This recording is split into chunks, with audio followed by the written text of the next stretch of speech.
হরে কৃষ্ণ, রাধে রাধে। শ্রাবণ মাসের শ্রাবণী পূর্ণিমা, এটাকে বলে রাখি পূর্ণিমা বা ঝুলন পূর্ণিমা।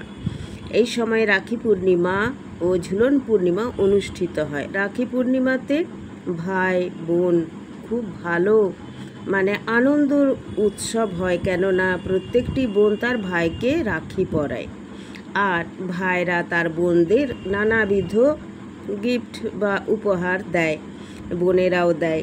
তো এই যে সুন্দর একটা অনুষ্ঠান, এই যে রাখি বন্ধনের অনুষ্ঠান, এটি কিন্তু আমাদের বিশ্বকবি রবীন্দ্রনাথ ঠাকুর চালু করেছিলেন, মৈত্রী বন্ধন। তো এইটা হলো সত্যি করেই একটা সুন্দর একটা বন্ধন, সে ভাই বোনের হোক বা বন্ধুত্বের হোক, একটা সুন্দর বন্ধন।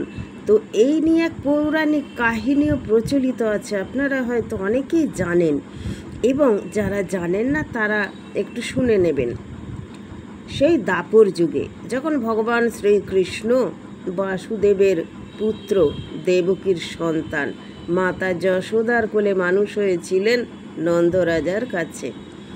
তারপর যখন মহাভারতের যুদ্ধ শুরু হলো, মহাভারত যুদ্ধ শুরুর আগে যে ঘটনা ঘটেছিল, যখন যুধিষ্ঠির রাজসূয় যজ্ঞ করছিলেন, সেই রাজসূয় যজ্ঞতে নানাবিধ দেশের নানাবিধ রাজা রাজপুত্ররা আমন্ত্রিত হয়ে এসেছিলেন।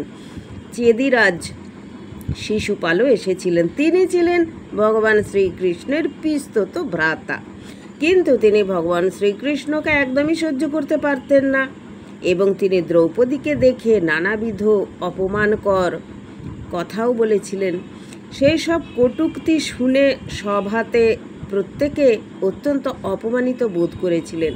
পঞ্চপাণ্ডব অত্যন্ত ক্রুদ্ধ হয়ে গিয়েছিলেন শিশুপালের উপরে, কিন্তু ভগবান শ্রীকৃষ্ণ জানতেন শিশুপালের 100টি অপরাধ তিনি মাফ করে দেবেন, তার পিসিকে কথা দিয়েছিলেন। সেই 100টি অপরাধ পূর্ণ হওয়ার পর তারপর তিনি শিশুপালকে তার সুদর্শন চক্র দিয়ে বধ করেছিলেন। তো তিনি যখন তার সুদর্শন চক্র দিয়ে শিশুপালের মস্তককে দ্বিখণ্ডিত করলেন, তখন আবার সেই সুদর্শন চক্র তার হাতের আঙুলে এসে অধিষ্ঠান করল এবং অদৃশ্য হলো।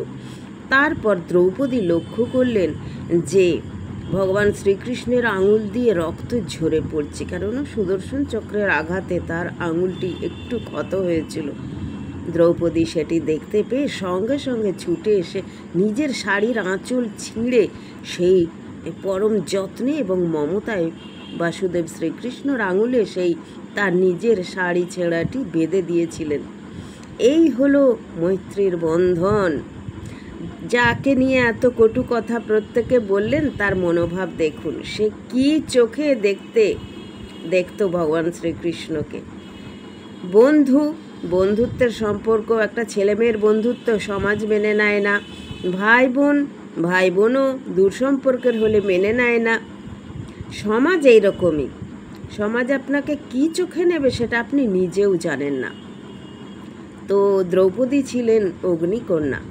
তিনি ভগবান শ্রীকৃষ্ণের হাতে যখন এটি বেঁধে দিলেন, তখন ভগবান শ্রীকৃষ্ণ বললেন যে সখী, তিনি সখী বলেই ডাকতেন, তিনি তো কখনো ভগ্নী বলে ডাকতেন না।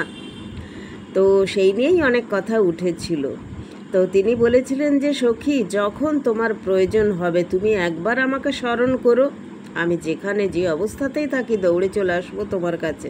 তো তিনি তার প্রমাণও দিয়েছিলেন। যখন তিনি জঙ্গলে ছিলেন, বনবাসে বাস করছিলেন পঞ্চপাণ্ডবের সঙ্গে, তখন দুর্বাসা মুনির অভিশাপ থেকে বাঁচার জন্য তিনি শ্রীকৃষ্ণকে আহ্বান করেছিলেন। শ্রীকৃষ্ণ এসে তাকে বিপদ থেকে রক্ষা করেছিলেন, এই কথা অনেকেই জানেন। আর এইবারে কি হয়েছিল, ওই যে তার হাতে বেঁধে দিলেন, তারপরে দ্বারকা থেকে তিনি চলে গিয়েছিলেন শত্রু দমনে, আর তখনই পাশাখেলায় আমন্ত্রিত হয়েছিলেন যুধিষ্ঠির। তো তারপর পাশাখেলায় তাকে হারিয়ে দেওয়া হয়েছিল, আর তার 4 ভাইকে দাস বানানো হয়েছিল, আর দ্রৌপদীকে দাসী বানানো হয়েছিল। তারপর দুর্যোধন বলেছিলেন তার উরু দেখিয়ে যে দাসী দ্রৌপদী, তুমি আমার উরুতে এসে বসো। এইভাবে তাকে নানা রকম অপমান করা হয়েছিল। লাস্টে চূড়ান্ত অপমান করা হয়েছিল যে সভাস্থ সকলের মাঝে তার বস্ত্র হরণ করা হবে, বাড়ির কুলবধূ তার বস্ত্র হরণ করা হবে, রাজ্য ধ্বংস হবে না তো কি হবে আপনারাই বলুন। যখন মেয়েদের অপমান হয় সেই রাজ্য কখনো আর থাকে না, সে রাজ্য ধ্বংসই হয়ে যায়। অন্ধ পিতা অন্ধ রাজা, পুত্রের এই ব্যাপারে কোনো প্রতিবাদই করলেন না, কেউই প্রতিবাদ করেননি সেদিনে, সবাই নিশ্চুপ হয়েছিলেন, বোবা হয়েছিলেন। যাই হোক, তখন যখন দ্রৌপদী দেখলেন যে তার 5 স্বামী দাস হয়ে গেছেন, তাকে কোনো রকমে উদ্ধার করতে পারবেন না।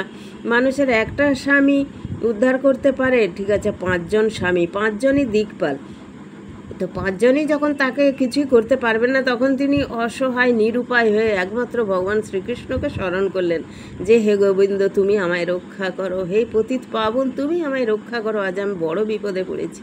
তখন ভগবান শ্রীকৃষ্ণ তার হাতের সেই তিনি যুদ্ধক্ষেত্রেই ছিলেন, তার আঙুল থেকে তখন সে দ্রৌপদীর শাড়িটা খুলছেন, ছেঁড়া শাড়িটা সেটা খুলছেন, আর সমস্ত শাড়ি এসে দ্রৌপদীর সারা অঙ্গে জড়িয়ে দিচ্ছে। আর দুঃশাসন শাড়ি দ্রৌপদীর গা থেকে খুলতে খুলতে প্রায় 1 ঘর ভর্তি শাড়ি হয়ে গেছে। শেষকালে অজ্ঞান হয়ে দুঃশাসন পড়ে গেলেন, কিন্তু তাও কিন্তু শাড়ি দেওয়া শেষ হলো না।